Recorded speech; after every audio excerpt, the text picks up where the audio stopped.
tokkiriza nsi kubuulira kikula kyo.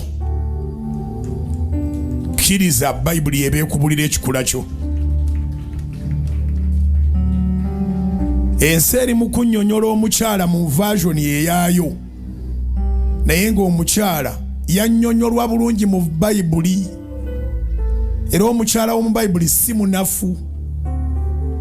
Omukyala w'omu Bayibuli mukozi. Oba oyagala mutegeera, musomeeko mu Ngero essula 31. Azuukuka n'agaba emirimu. Bbaawe amwenyumiririzaamu eyo mu biduula gy'abeera n'abasajja abalala. Alaba ennimiro n'agigula. Oyo ye mukyala wa Bayibuli.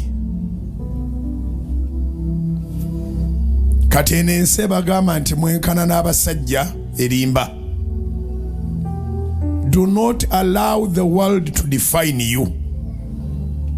Read the Bible and let the Bible define you.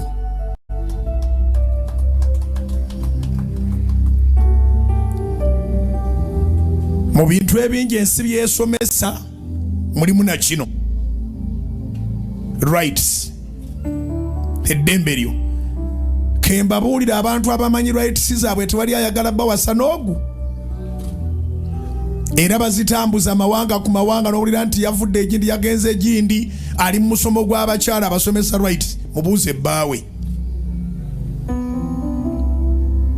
Rights tezikolebwa bantu. Rights zikolebwa Katonda.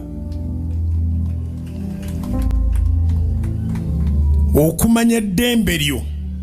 Eryo ddembe lyange, eryo ddembe lyange, eryo ddembe lyange.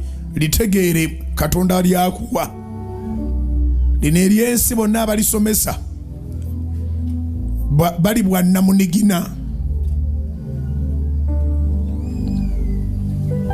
In fact, manya bingi nnyo mu Katonda. Mu nsi ne bw'otoomanyeemu kintu. Kubanga ensi eri mu kwonoona bwonoonyi.